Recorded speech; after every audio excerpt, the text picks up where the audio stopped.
بسم اللہ الرحمن الرحیم۔ اللہم صلی علی محمد وعلی آل محمد کما صلیت علی ابراہیم وعلی آل ابراہیم انکا حمید مجید۔ اللہم بارک علی محمد وعلی آل محمد کما بارکت علی ابراہیم وعلی آل ابراہیم انکا حمید مجید۔ عزیز سامعین اکرام، السلام علیکم ورحمۃ اللہ وبرکاتہ۔ عبد الرحمن اوان سلسلہ سیرت نبی کے ساتھ آپ کی خدمت میں حاضر ہیں۔ سامعین اکرام، اس سے پچھلی ویڈیو میں نے سیدۃ النساء حضرت فاطمہ الزہرا رضی اللہ تعالی عنہ، جو کہ جناب رسول اللہ صلی اللہ علیہ وسلم کی بہت ہی پیاری اور آخری بیٹی ہے، ان کے بارے میں بیان کیا تھا۔ آج حضرت ابراہیم رضی اللہ تعالی عنہ، جو کہ حضور صلی اللہ علیہ وسلم کی سب سے آخری اولاد ہیں، ان کے بارے میں بیان ہے۔ لیکن ایک دو واقعات جو حضرت فاطمہ الزہرا رضی اللہ تعالی عنہ کے بارے میں پچھلی ویڈیو میں بیان نہیں کیے، وہ میں بیان کرتا ہوں۔ یہ کہ حضور صلی اللہ علیہ وسلم جب بھی سفر سے یا کسی غزوہ سے واپس آتے تو سب سے پہلے حضرت فاطمہ الزہرا رضی اللہ تعالی عنہ کے گھر تشریف لے جاتے اور ان سے ملتے۔ اور دوسری بات یہ کہ ایک بار حضرت فاطمہ الزہرا رضی اللہ تعالی عنہ، جو کہ گھر کے سارے کام خود کرتی تھی، چکی بھی پیستی تھی اور اس طرح گھر کے کام کرتے، آپ کے ہاتھوں میں چھالے پڑ گئے تھے۔ تو بہت سے غزوات میں جب حضور صلی اللہ علیہ وسلم کے پاس غلام بھی آئے اور کنیزیں بھی آئیں، تو حضرت فاطمہ الزہرا رضی اللہ تعالی عنہ نے چاہا کہ مجھے بھی کوئی کنیز مل جائے، کوئی خادمہ مل جائے جس سے میں گھر کے کام کرواؤں۔ تو جناب فاطمہ الزہرا رضی اللہ تعالی عنہ حضور صلی اللہ علیہ وسلم کے گھر تشریف لے گئی۔ اتفاق سے آپ گھر پر موجود نہیں تھے، تو آپ نے حضرت عائشہ رضی اللہ تعالی عنہ، جو کہ حضور صلی اللہ علیہ وسلم کی بہت ہی پیاری زوجہ تھی، ان سے تمام حالات بیان کیے اور کہا کہ حضور صلی اللہ علیہ وسلم کو میری طرف سے آپ یہ بتا دیں کہ مجھے بھی کوئی غلام، کوئی خادم، کوئی کنیز عطا کی جائے۔ آپ حضرت عائشہ رضی اللہ تعالی عنہ سے بات کر کے اپنے گھر واپس تشریف لے گئی۔ حضور صلی اللہ علیہ وسلم جب گھر میں تشریف لائے تو حضرت عائشہ رضی اللہ تعالی عنہ نے حضرت فاطمہ رضی اللہ تعالی عنہ کی طرف سے آپ صلی اللہ علیہ وسلم کو بتایا۔ چنانچہ اسی وقت، یہ رات کا ٹائم تھا، اسی وقت حضور صلی اللہ علیہ وسلم حضرت فاطمہ الزہرا رضی اللہ تعالی عنہ کے گھر تشریف لے گئے۔ حضرت علی رضی اللہ تعالی عنہ اور حضرت فاطمہ رضی اللہ تعالی عنہ اپنے بستر میں لیٹ گئے تھے۔ چنانچہ آپ تشریف لے گئے، آپ نے دیکھا کہ دونوں لیٹے ہوئے ہیں۔ انہوں نے اٹھنے کی کوشش کی تو حضور صلی اللہ علیہ وسلم نے کہا کہ نہیں، آپ لیٹے رہیں، بلکہ آپ خود بھی ان کے بستر میں ان کے پاؤں کی طرف لیٹ گئے اور ان کا منہ ایک دوسرے کی طرف تھا۔ حضور صلی اللہ علیہ وسلم نے کہا کہ میری پیاری بیٹی، تم میرے پاس گئی تھی، گھر میں نہیں تھا،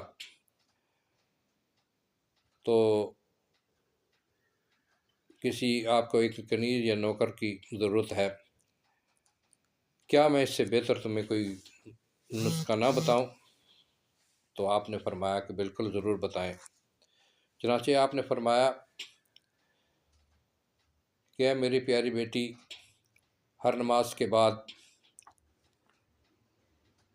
33 مرتبہ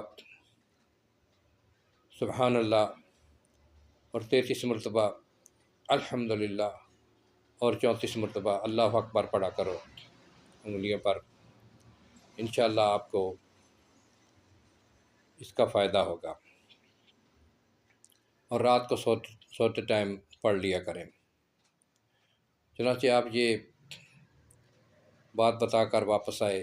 اس کے بعد یہ تسبیح جو مسلمان عموماً ہر نماز کے بعد پڑھتے ہیں، اس کو فاطمی تسبیح بھی کہتے ہیں۔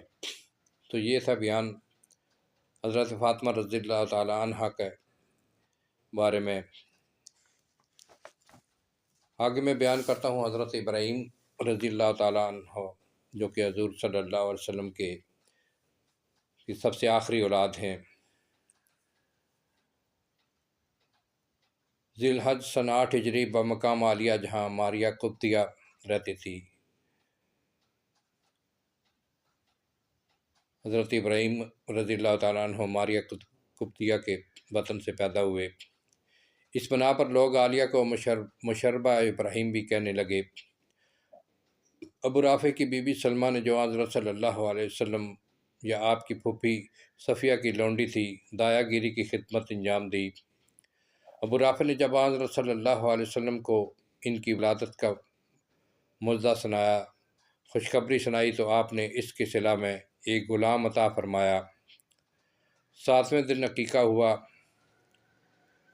آپ صلی اللہ علیہ وسلم نے بالوں کے برابر چاندی خیرات کی اور حضرت ابراہیم کے نام پر نام رکھا، حضرت ابراہیم علیہ السلام کے نام پر نام رکھا۔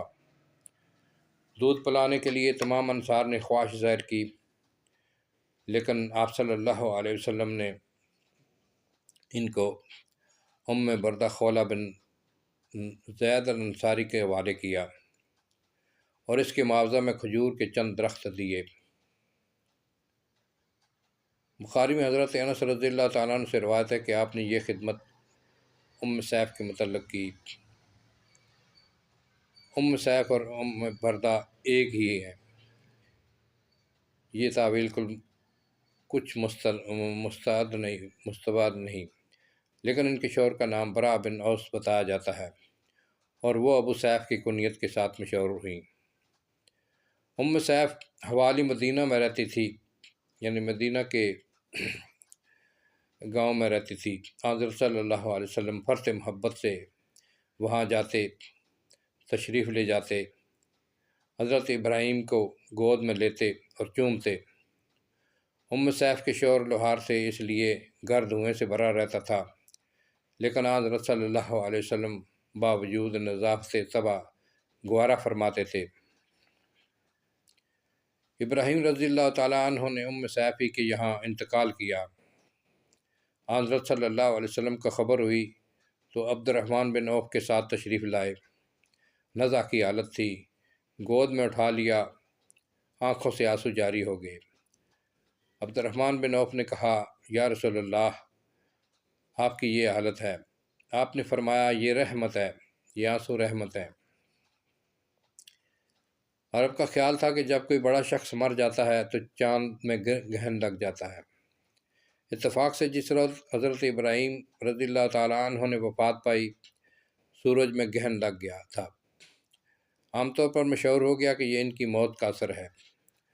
حضرت صلی اللہ علیہ وسلم کو معلوم ہوا تو فرمایا، چاند اور سورج خدا کی نشانیاں ہیں، کسی کی موت سے ان میں گہن نہیں لگتا۔ چھوٹی چارپائی پر جنازہ اٹھایا گیا۔ حضرت صلی اللہ علیہ وسلم نے خود جنازہ پڑھایا، نماز جنازہ پڑھائی۔ عثمان بن مظعون کی قبر کے متصل دفن ہوئے۔ قبر میں فضل بن عباس اور اسامہ نے اتارا۔ حضرت صلی اللہ علیہ وسلم قبر کے کنارے کھڑے تھے، قبر پر پانی کا چھڑکاؤ کیا اور اس پر ایک امتیازی علامت قائم کی۔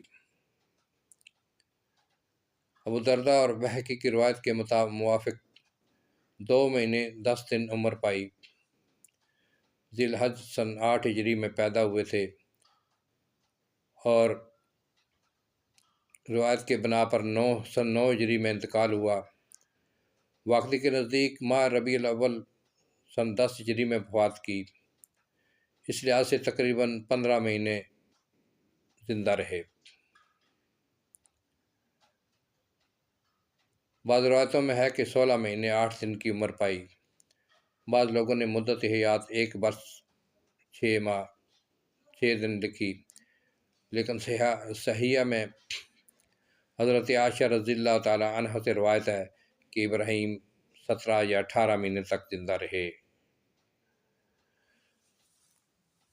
سامعین کرام، یہ تھا بیان حضور صلی اللہ علیہ وسلم کی اولاد کے بارے میں، جو کہ حضرت ابراہیم علیہ السلام، ابراہیم رضی اللہ تعالی عنہ جو کہ آخری اولاد ہیں۔